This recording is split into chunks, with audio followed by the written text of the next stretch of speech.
अगर ये vote list cut रही है तो आप समझिए कि इसका पहला शिकार नीतीश कुमार होंगे, दूसरा शिकार चिराग पासवान होंगे, उपेंद्र कुशवाहा होंगे। बीजेपी किसी की सगी नहीं है। ज्ञानेश कुमार जैसे मुख्य चुनाव आयुक्त को शर्म आनी चाहिए ये कहते हुए कि मरे हुए वोट। जिस तरह की डकैती, वोटबंदी नहीं है, डकैती चुनाव आयोग कर रहा है। 90 दिन के पहले आपने वोटों की डकैती डाली हो, 50 लाख वोट। क्या 1.25 साल में बिहार में 50 लाख लोग मर गए? क्या मृत वोटरों को वोट डालने देना चाहिए? तो भारत का चुनाव आयोग नंबर 1 का निकम्मा और नकारा है कि अगर वो मरे हुए लोगों को वोट डालने देता है। भारतीय जनता पार्टी और जेडीयू ने मिलकर फर्जी वोट बनवाए थे। ये इस सवाल का जवाब चुनाव आयोग क्यों नहीं देता? नमस्कार, मैं हूं संजीव श्रीवास्तव। आप देख रहे हैं 4 PM उत्तर प्रदेश। मित्रों, वोट बंदी को लेकर रार छिड़ी हुई है और तकरार भी तेज होती चली जा रही है। और इन सब के बीच बिहार से एक बहुत बड़ी खबर निकली है। इंडिया ब्लॉक ने एक वो घोषणा कर दी है जिससे कहीं ना कहीं जो देश की आने वाली राजनीति है उसमें बड़े तूफान के संकेत मिल रहे हैं। घोषणा की है तेजस्वी यादव ने, बहुत स्पष्ट संकेत दिए हैं कि जो कुछ बिहार में चल रहा है, जिस तरह से इलेक्शन कमीशन ऑफ इंडिया अड़ा हुआ है, और उस पर आरोप यह भी है इलेक्शन कमीशन ऑफ इंडिया पर कि वो भारतीय जनता पार्टी की गोद में अब खुलकर जा बैठा है। अब तक तो यही था कि विंग की तरह काम करता है, कि खुलेआम धांधलियां करने की कोशिश कर रहा है। यह आरोप बहुत तेजी से गूंज रहा है। और इन सब के बीच जो तेजस्वी यादव का बहुत ताजा बयान आया है वो ये आया है कि यदि ये सब नहीं रुका, ये सब नहीं थमा, तो फिर हम जो आने वाला राज्य विधानसभा बिहार का चुनाव है उसका बहिष्कार कर देंगे।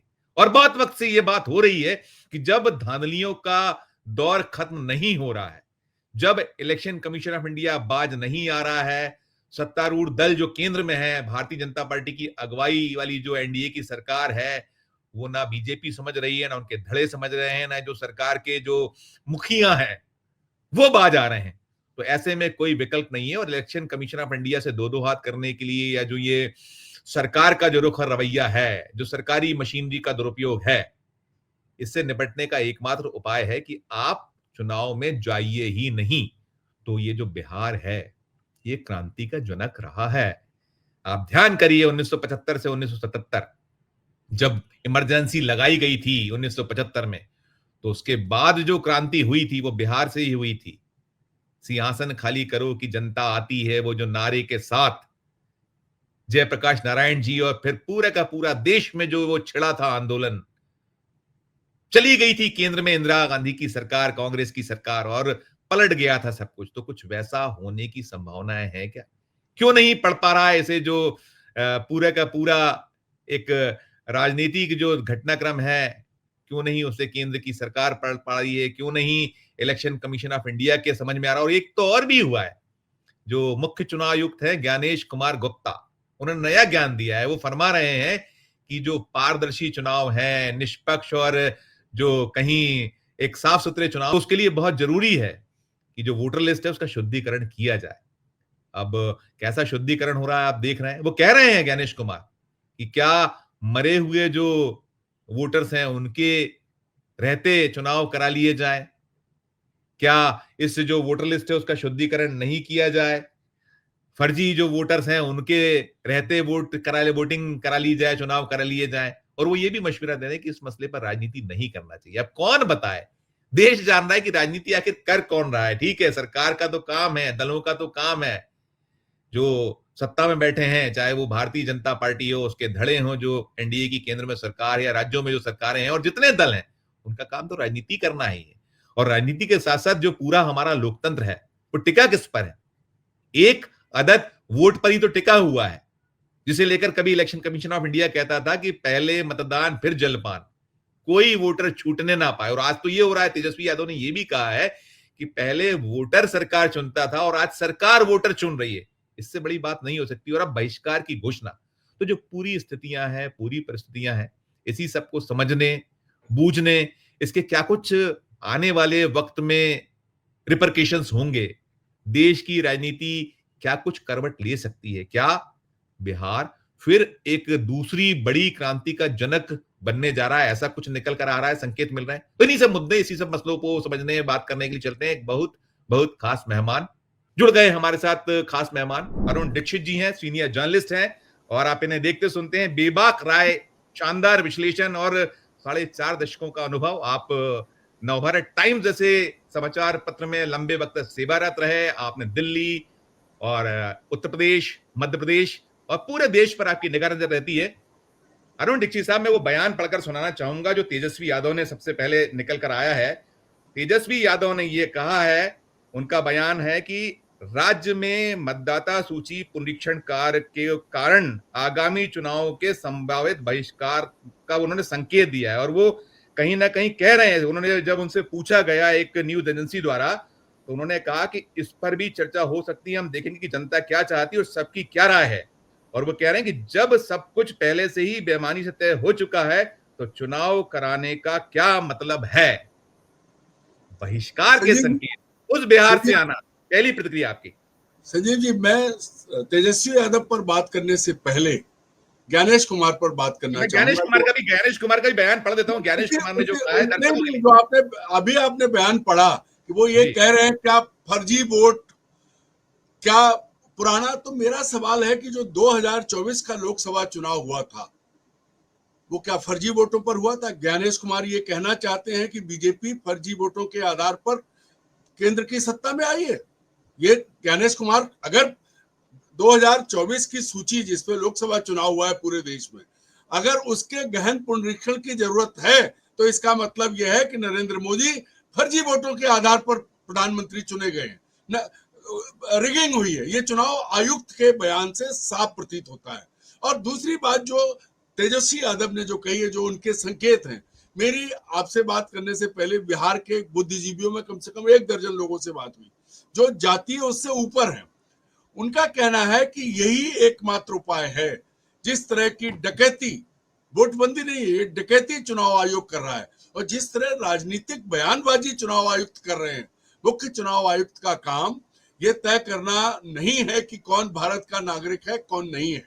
उनके मापदंड पर जिन लोगों ने वोट लोकसभा में दिया है, उन्हें विधानसभा में वोट डालने का हक चुनाव आयोग पहले दे चुका है। अब अचानक क्यों? क्योंकि आप, यहाँ एक बड़ी चीज आई है जो तेजस्वी ने कही है, उसको मैं उपराष्ट्रपति जगदीप धनखड़ के इस्तीफे से जोड़ूंगा।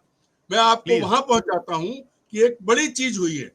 एक साबित ये हुआ है कि कोई भी वो व्यक्ति जो भारतीय जनता पार्टी के मूल काडर का नहीं है, अगर वो भाजपा में जाता है तो वो आगे नहीं बढ़ सकता, वो अपमानित होगा और उसके साथ धोखाधड़ी होगी।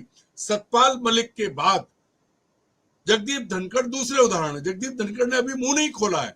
अब आप ये भी जानते हैं कि जगदीप धनखड़ पिछड़ा वर्ग से आते हैं, वो जाट हैं, और बिहार का चुनाव किस पर है? पिछड़ा वर्ग और अति पिछड़ा वर्ग, महादलित, दलित। अगर ये हो रहा है तो सबसे पहले किसका जनाधार जाएगा? अगर ये वोट लिस्ट कट रही है तो आप समझिए कि इसका पहला शिकार नीतीश कुमार होंगे, दूसरा शिकार चिराग पासवान होंगे, उपेंद्र कुशवाहा होंगे। बीजेपी किसी की सगी नहीं है।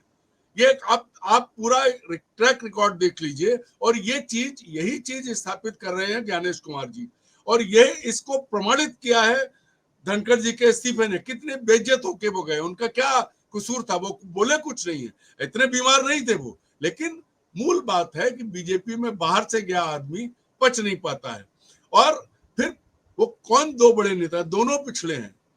आज सतपाल मलिक मुद्दा उठा के खुद जांच के दायरे में आए, वो जीवन मृत्यु से संघर्ष कर रहे हैं, सीबीआई उन्हें जांच के लिए बुला रही है। ऐसा ही जगदीप धनखड़ जो दिन भर सदन चला रहे थे, जिन्होंने राज्यसभा में बैठकर प्रक्रिया संचालन किया, सदन संचालित किया, वो अचानक इतने बीमार हो जाते हैं कि वो शाम को स्वास्थ्य कारणों से पद छोड़ देते हैं। अभी तक वो चुप है, लेकिन जिस दिन वो बोलेंगे, मुझे पूरा भरोसा है, मैं जाटों से बहुत लंबे समय से जुड़ा हूं, कि जब बोलेंगे तब वो सच बताएंगे। और वो सच जो अभी बाहर आ रहा है वो ये है कि भारतीय जनता पार्टी कुछ भी कहे, कोई गणित लगाए, लेकिन वो बिहार में अन्य दलों को, जो दलितों, पिछड़ों और महापिछड़ों के दल हैं, जो गरीबों से जुड़े दल हैं, उनको खत्म करना चाहती है। क्यों? क्योंकि गरीब आदमी वो वोटर, वो 50 लाख कह रहे हैं और 2 लाख वोटर्स की बात आ रही है। 50 लाख वोटर अगर कम हो रहा है, 2 करोड़ सॉरी, तो 50 लाख वोटर अगर कम हो रहा है तो बिहार के विधानसभा चुनाव का पिछला अंतर देख लीजिए। वो आंकड़ा इस वक्त मेरे पास नहीं है, क्योंकि इतने अंतर पर तो ये एक तरफा पूरी तरह से अब तक बार बार बात उभरी है कि भारतीय जनता पार्टी कुलक्स और बड़े लोगों को साथ लेके, अब चूंकि लालू यादव ने नीचे जमीनी राजनीति करके उठे, उन्होंने पिछड़ों में अलग चेतना जगाई। ठीक है, जो परिस्थितियां बनी और जो कुछ हुआ है, जो आरोप लगे, वो अपनी जगह है, लेकिन लालू यादव को इस बात का श्रेय जाता है कि उन्होंने पिछड़े दलितों, महादलितों में चेतना, राजनीतिक चेतना जगाई। और इसी का प्रमाण है जो जितने दल हैं, जीतन राम मांझी क्या है या चिराग पासवान, कहां, कौन से वर्ग, कौन से लोग हैं ये लोग। तो अगर ये जो 50 लाख वोट कटने की बात जब ज्ञानेश कुमार जी कहते हैं, और जब वो ये कहते हैं कि राजनीति नहीं की जानी चाहिए, तो राजनीति कोई और नहीं कर रहा है। अभी घोषित तौर पर अमित शाह और नरेंद्र मोदी भी नहीं कर रहे हैं, अभी तो अमित शाह के प्रतिनिधि ज्ञानेश कुमार जी कर रहे हैं। कैसे वो कह रहे हैं कि राजनीतिक वो नहीं होना चाहिए?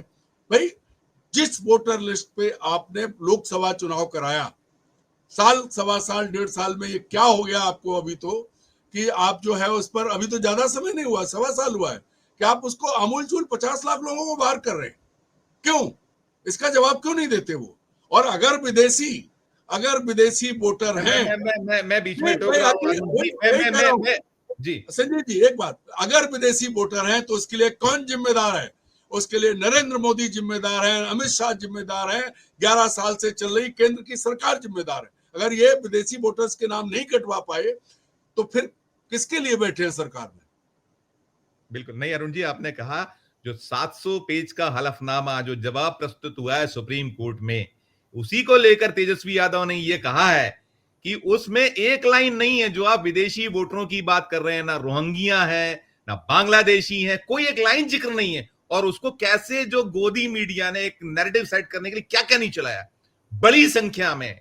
मतलब आप कितने स्तर पर मुकाबला करे विपक्ष। देखिए, आपको जो दोनों बंधु हैं, जो जिनके हाथों में पूरी बीजेपी आज खेली हुई, जिन्हें हटाने का प्रयास राष्ट्रीय स्वयंसेवक संघ अब कर रहा है कि इनको अब बहुत हुआ, कहीं ठीक है कि उनका राष्ट्रवाद का एजेंडा चले, हिंदुत्व एजेंडा चले, लेकिन अब इनके बूते नहीं चलेगा, ऐसा उनका कोशिश ये निकल कर आ रहा है।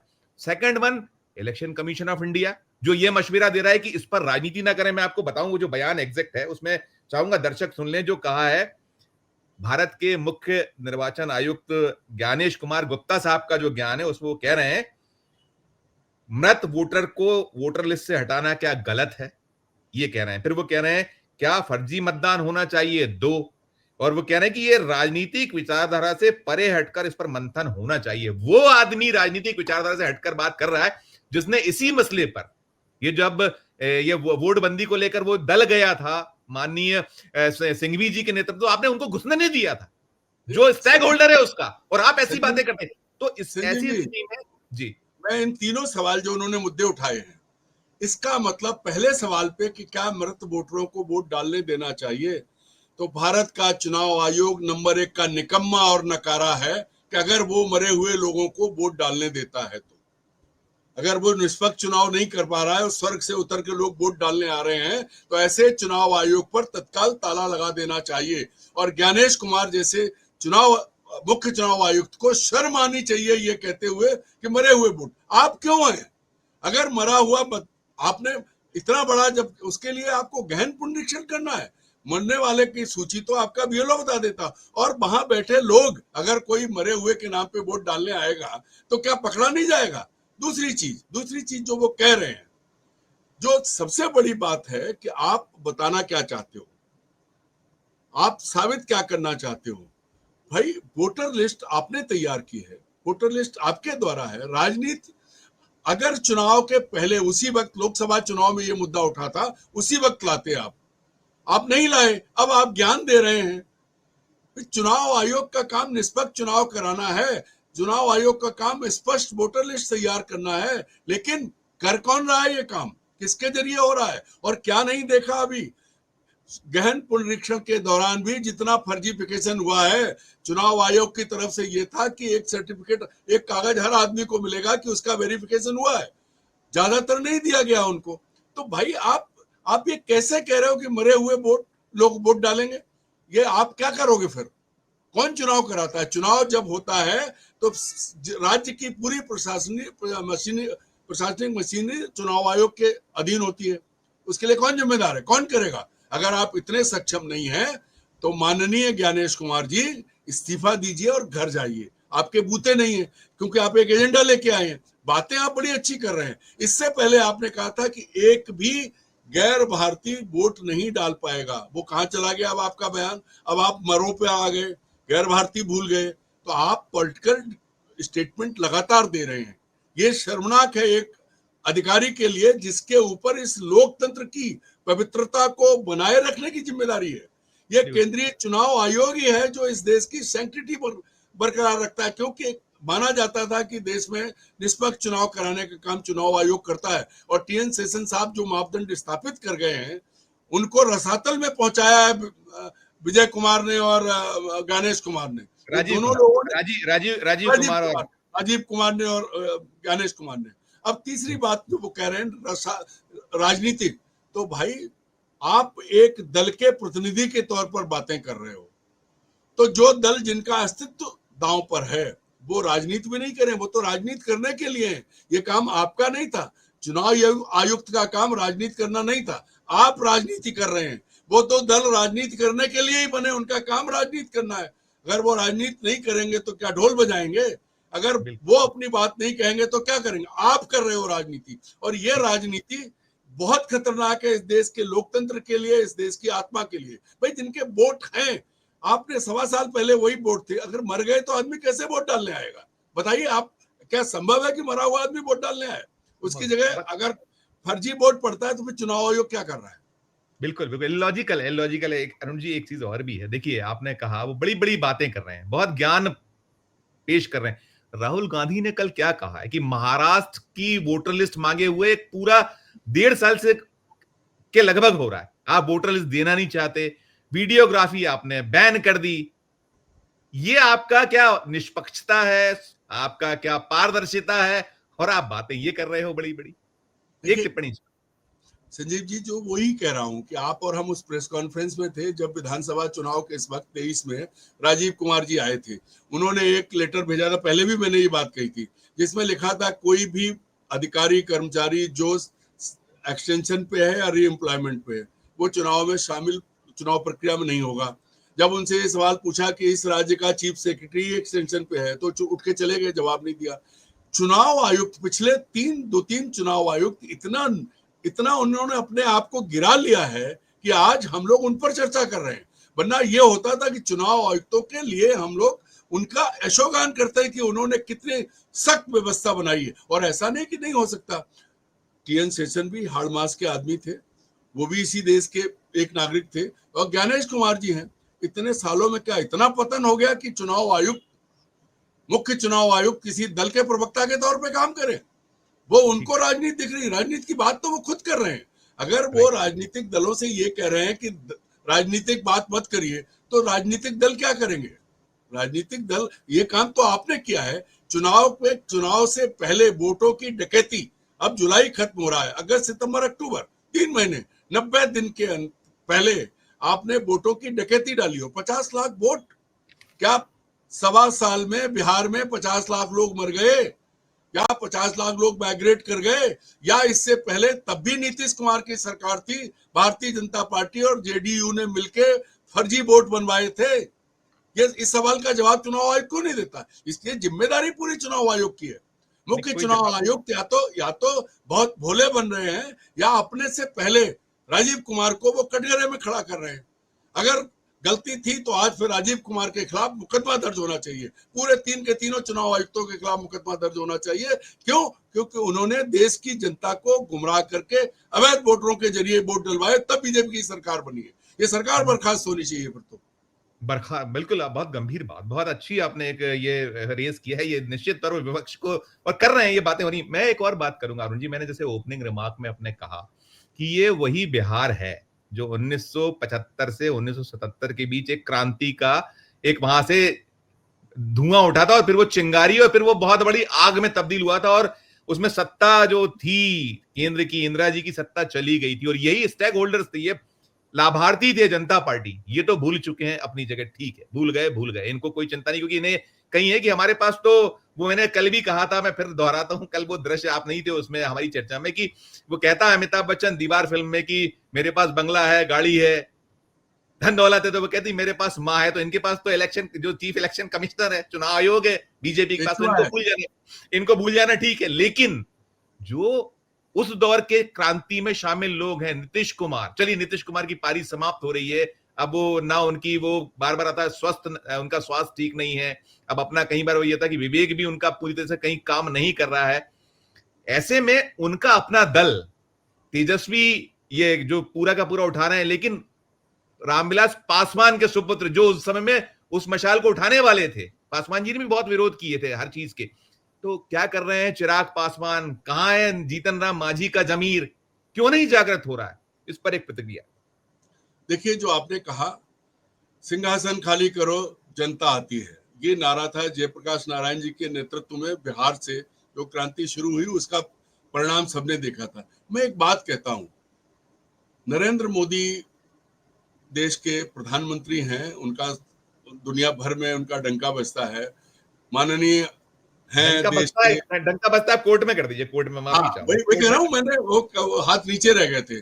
अमित शाह जी देश के गृह मंत्री हैं, इन्हें एक चीज समझ में आनी चाहिए, ये बिहारी आदमी को बहुत हल्के में ले रहे हैं। बिहार का आदमी गरीब है, लेकिन मानसिक रूप से गरीब नहीं है, वो मानसिक रूप से वो बहुत जागरूक और पॉलिटिकली इतना अवेयर है कि आज षड्यंत्र करने में गृह मंत्री बहुत आगे हो सकते हैं, लेकिन अगर किसी सही बिहारी के सामने बैठा दिया जाए, आखिरकार नरेंद्र मोदी ने भी प्रशांत किशोर की मदद ली थी, वो भी बिहारी है दिमाग के लिए ऐसा। और जो आपने बात कही, तब की क्रांति, जेपी की क्रांति में रामविलास पासवान, लालू यादव, नीतीश कुमार और तमाम बड़े लोग थे, बड़ी फौज थी, ये लोग इन्होंने क्रांति की थी और उसी के नायक थे। ये अलग है कि स्वार्थों में सत्ता के लिए सब अलग अलग हुए। रामविलास जी ने ऐसा कोई दल नहीं था जिसमें वो रहे नहीं, लालू भी कांग्रेस के साथ गए, लेकिन कुल मिला के नीतीश कुमार ने भी सारे दरवाजे देख लिए। आज जो युवा है बिहार का, नीतीश के तेजस्वी को आप ये कह सकते हैं मजाक में कि वो पढ़ा लिखा नहीं है, लेकिन वही बात माननीय प्रधानमंत्री पर भी लागू होती है। और अगर उस उम्र और जीवन के अनुभव की तुलना में देखें तो तेजस्वी कहीं मात नहीं खाता है। एक शब्द कहा जाता है तुर्की व तुर्की, वो एकदम क्विक आंसर देता है, पॉलिटिकली करेक्ट है वो। अब इन नौजवानों को अब ये समझ में आ गया है कि भारतीय जनता पार्टी, पहले उसने विदेशियों की आड़ ली, अब वो क्या आड़ ले ली, मरे हुए लोगों की आड़ ले ली, इसके जरिए वो इन दलों को खत्म करना चाहती है, क्योंकि 50 लाख वोटर अगर काटे जाएंगे तो उसका खामियाजा यही लोग भुगतेंगे।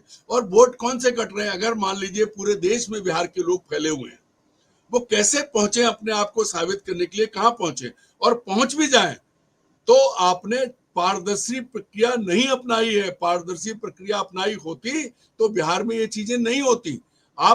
अगर आप फोर्स के बल पे नक्सलवाद इलाके में, नक्सलवादी इलाके में या और कश्मीर में चुनाव करा लेते हो, तो उसी फोर्स के बल पर आप एक बार वेरिफिकेशन कराते गांव गांव जाके, तो आपके पास बीएलओ जा नहीं सकता। बैठे हैं भाजपा के कार्यकर्ता जा रहे हैं, प्रमाण आए हैं कि बीजेपी के कार्यकर्ता उनके साथ मिलकर काम कर रहे हैं। तो ये सब देख रहा है गांव गांव। मैं वही कह रहा हूँ, आपसे बात हुई थी तो वहां आप लोग मान रहे हैं, बिहार के मतदाता को हल्के में मत लीजिए। आप खरीद फरोख्त करने में माहिर हैं, आपने मध्य प्रदेश में कर लिया, राजस्थान में कर लिया, छत्तीसगढ़ में कर लिया, बिहार में आप वो नहीं कर पाएंगे। बिहार का जनमानस उद्वेलित है और उनको पता है कि उनका हक मारा जा रहा है, और ये इसका खामियाजा केंद्रीय चुनाव आयोग के कल को ज्ञानेश कुमार उतर जाएंगे कुर्सी से, लोग भूल जाएंगे। ये इनको तभी याद रखा जाएगा जब राजीव कुमार और ज्ञानेश कुमार को कटघरे में खड़ा करके इनके खिलाफ मुकदमा चला जाए, क्योंकि अगर आज ज्ञानेश कुमार सही है तो राजीव कुमार गलत थे, और अगर राजीव कुमार सही है तो ज्ञानेश कुमार गलत है। दोनों कटघरे में आते हैं और बिहार की जनता ये बात बहुत अच्छे से समझती है। ये मान लीजिए कि बिहार से उठी हुई आवाज अभी जो संकेतों में है, मैंने आपसे कहा ना कि मेरी बात हुई, पढ़े लिखे लोग कहते हैं कि यही से एकमात्र उपाय है, छोड़ दो, नहीं लड़ेंगे चुनाव, अकेले लड़ लें। ये सबसे बड़ी बात है। मैं अंतिम 2 सवालों में खत्म करूंगा। एक सवाल ये भी मेरा बहुत मुफीद और बहुत महत्वपूर्ण है कि जो हम देख रहे हैं, ना बिहार विधानसभा में चर्चा को राजी हो पा रहे हैं ठीक से, ना जवाब आ रहे हैं, और लोकसभा में तो ये निकल कर आ गया है कि एसआईआर पर चर्चा नहीं होगी। बड़ा बेतुका सा तर्क है। आपने अरुण जी लंबे वक्त तक लोकसभा को अटेंड किया है, हमने राज्य विधानसभा को बरसों से 88 से लगातार कवर किया है। कब ऐसा नहीं हुआ कि वो क्या तर्क दे रहे हैं, सीधे तर्क नहीं आया। प्रधानमंत्री तो खामोश है, चुप है, नहीं बोलते, बाकी लोग नहीं बोलते, लेकिन जो उनके लगुए बगुए हैं वो ये फरमा रहे हैं कि जवाब देने कौन आएगा? क्या इलेक्शन कमीशन ऑफ इंडिया जवाब देने आएगा? अरे हुजूर, उनको नियुक्त कौन करता है? नियुक्तकर्ता तो आप ही, संसद ही है ना। प्रधानमंत्री नरेंद्र मोदी, नंबर 2 जो भी जिनको रखना है, और एक नेता विपक्ष जिसने एक बहिष्कार कर दिया, हमें नहीं चुनना। आपने वो प्रक्रिया खत्म कर दी जब चीफ जस्टिस ऑफ इंडिया उसमें होते थे। अब अपने हिसाब से करना है, कराना है। तो कितने मामले हैं, कितने मसले हैं जिन पर बहुत बार चर्चा हुई है, सार निकला है, और यहां प्रक्रियागत जो पूरा है, जिस पर बहुत बवाल है, सवाल है, उस पर सरकार बात करना नहीं चाहती, भागना चाहती है। ये क्या लॉजिकल है ये तर्क कि वहां वो जवाब देने नहीं आएगा आयोग? आयोग कब आता था जवाब देने? प्रतिक्रिया आपकी। देखिए, यही बड़ी बात है कि आयोग यहां आके वो संवैधानिक हो जाता है, सब कुछ हो जाता है, उसका पद गरिमा बढ़ जाती है, वो जवाब देने नहीं आएगा। लेकिन अब आप अपनी पसंद के और अयोग्य अक्षम लोगों को बैठाते हो जो यस सर आपके इशारे पर नाचते हैं, तब आपको ये नहीं लगता ये चुनाव आयोग है, इसकी सैंक्टिटी, इसकी गरिमा, इसकी प्रतिष्ठा को बरकरार रखना चाहिए। आज ज्ञानेश कुमार के बयान से आयोग की बेइज्जती नहीं हो रही, आयोग का अपमान नहीं हो रहा है। दरअसल सवाल यह है कि माननीय लोकसभा अध्यक्ष ने विपक्ष का गला घोटने की जो कोशिश की, उसका विरोध नेता प्रतिपक्ष ने किया है। पहले दिन सोमवार को उन्हें बोलने नहीं दिया गया। बड़ा मसला एक ये भी है, मैं बीच में बात ला रहा हूं कि धनखड़ जी को, उपराष्ट्रपति जी को हटना इसलिए पड़ा कि पहले दिन उन्होंने राज्यसभा में विपक्ष के नेता मल्लिकार्जुन खड़गे को बोलने दिया। दूसरा, उन्होंने जस्टिस वर्मा के खिलाफ जो इम्पीचमेंट प्रस्ताव आया था उसको स्वीकार कर लिया। ये जो चीजें हैं, दरअसल क्या है कि इशारे पर नाचने वाले हर जगह पपेट्स हैं। इनको कोई भी ऐसा आदमी नहीं चाहिए, हर संवैधानिक पद इन्होंने अपने हिसाब से ढाल लिया है। अब इसके लिए अब फिर आड़ लेते हैं। एक तरफ आप पूरे व्यवस्था से खेलते हो, फिर उसी की आड़ लेते हो। ये तो बेशर्मी है, इसके अलावा कुछ नहीं है। बेशर्मी के अलावा कुछ नहीं है। एक तरफ आप चुनाव आयोग से लेके, लोकसभा से लेके, राज्यसभा से लेके और तमाम पदों की गरिमा आप गिरा रहे हैं। देखा है कि राष्ट्रपति महोदया खड़ी हैं, सबने देखा है। तो ये जो चीजें हैं, एक तरफ आप वो कर रहे हो, फिर उसके बाद कहते हो चुनाव आयोग की गरिमा। चुनाव आयोग नहीं आएगा, लेकिन चुनाव आयोग किस मंत्रालय के तहत है वो मंत्री तो बताएगा। जो उनका अपॉइंटमेंट जिन्होंने किया वो तो बताएंगे। जो वही मैंने कहा कि बिल्कुल, मैंने यही कहा, ये सबसे बड़ी चीज है। बिल्कुल। मैं अंतिम सवाल करूंगा अरुण सर। ये जो कहीं तेजस्वी यादव ने जो संकेत दिए हैं कि जब ये इसी तरीके से ये एडोमेंट रहे और नहीं ये बाज आए, और इन्होंने ये जो बल्क में वोट काटना है, विपक्ष का जो निशाना है वोट काटने का, तो फिर हम चुनाव का बहिष्कार करेंगे। एक तो ये है, क्या बहिष्कार का जो फैसला होगा ठीक होगा, पहला। दूसरा, क्या इसको लेकर इंडिया ब्लॉक तैयार होगा पूरा का पूरा, दूसरा।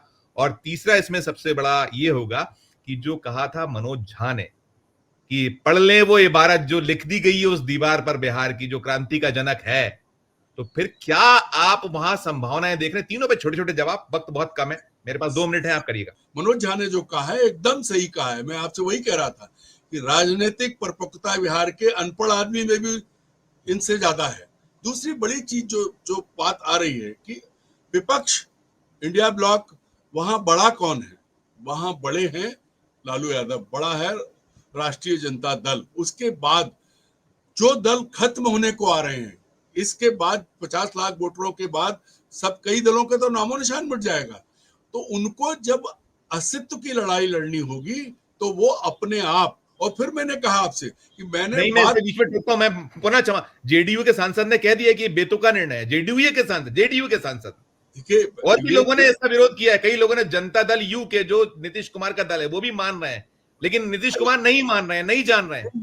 देखिए जेडीयू के लोग जो है उन्हें मालूम है कि इस बार नीतीश खत्म हो रहे हैं पॉलिटिकली, और उसके साथ ही जनता दल भी खतरे में पड़ेगा। और मेरी जानकारी तो ये है कि समर्थन मूल्य रखा है।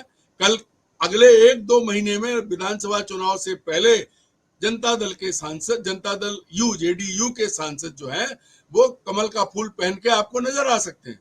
सारी तैयारी है, क्योंकि व्यापारियों को खरीदना आता है।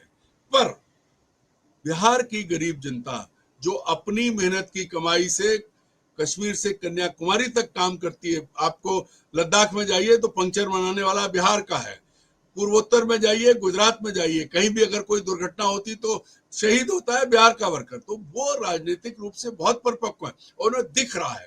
और मैं फिर कहता हूं, जो तेजस्वी ने बयान दिया है उसका, उसके अलावा इनके पास कोई विकल्प नहीं है। और इसमें एक तीसरी बात मैं जोड़ रहा हूं कि जिसका अंदेशा, जो इन्होंने मणिपुर को बहुत लाइटली लिया, बहुत हल्के में लिया। बिल्कुल बिल्कुल वो बिल्कुल। छोटा राज्य था 3640 लाख की। अगर बिहार में वर्ग संघर्ष शुरू हो गया तो वो वर्ग संघर्ष पूरे उत्तर भारत में फैलेगा। और संजीव जी, एक बड़ी रणनीति जो है, जो इसके बाद चर्चा में आएगी, कि बिहार तो एक बहाना है, बंगाल बड़ा निशाना है। बिहार में तो आपको रोहिंग्या और वो नहीं मिले, ये करेंगे खेल बंगाल में, उसकी तैयारी है।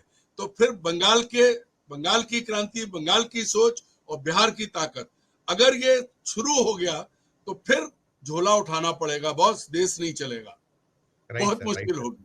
नहीं, बहुत आपने बहुत सलीके से और बिल्कुल आपने उसके बिहाइंड द, हम कहते हैं ना कि बिटवीन द लाइंस क्या-क्या चीजें हैं, वो बहुत निकल रही हैं और यही चिंता है। सब हम जैसे लोग हैं, देखिए गोदी मीडिया तो बताता नहीं, गोदी मीडिया तो गुडी-गुडी है। उसे तो नैरेटिव सेट करना है, बताना है और मोदी के गान गाना है। और देख लीजिए, आपने धनखड़ साहब की बात की, तो क्या हश्र हुआ, कितने गीत गाया करते थे, उनका सिर्फ एक ही गीत बजता था, हम लोग ध्यान है। साबित हो गया कि ये किसी के साथ नहीं है। और भाजपा उन्होंने से अलग उन्होंने काम अपने आप को करना नहीं है। उन्होंने अपने आप को राष्ट्रीय स्वयंसेवक का एकलव्य ही बताया था कि एकलव्य, स्वयंभू एकलव्य या एकलव्य। क्या अश्रु हुआ, उनका मकान 24-36 घंटे में खाली कराने जैसी नौबत आ गई और उनको जितना लज्जित बेइज्जत कर सकते हैं, इन्हें किसी की चिंता नहीं है, ना अपने साथियों की चिंता है जो साथ दे, ना देश की, ऐसा निकल कर आता है। और ये संजीव जो जी, मैं एक बात कह रहा हूं कि जितने लोग इनका साथ देने आए, ये सबको खत्म करेंगे। धनखड़ और सतपाल मलिक उसके एक उदाहरण है। इससे पहले देखिए जिसका काम निकल गया, और हमारे राज्य के ज्योतिरादित्य सिंधिया आज किस हाल में है। एग्जैक्टली, ये किसी के सगे नहीं है, ये सबको ठीक निपटाएंगे। और ठीक। लेकिन बिहार की जनता बिहार की जनता अगर खड़ी हो गई तो फिर इनके पास जो है भागने के अलावा कोई रास्ता नहीं होगा। नहीं नहीं, बिल्कुल बिल्कुल, क्योंकि आप सही कह रहे हैं। धनखड़ धनखड़ राजस्थान से आते हैं, सतपाल मलिक उत्तर प्रदेश से आते हैं। बिहार के बाद अगला राज्य उत्तर प्रदेश होता है, उधर बंगाल होता है। अभी आकलन नहीं कर पाए हैं। ज्ञानेश कुमार जी का ज्ञान किताबी हो सकता है, लेकिन बिहार का एक आदमी जो मूंगफली बेचता है उसका पॉलिटिकल ज्ञान सबसे बड़ा होता है। और ये राइट, उनकी तैयारी का एहसास नहीं है कि क्या करने जा रहे हैं।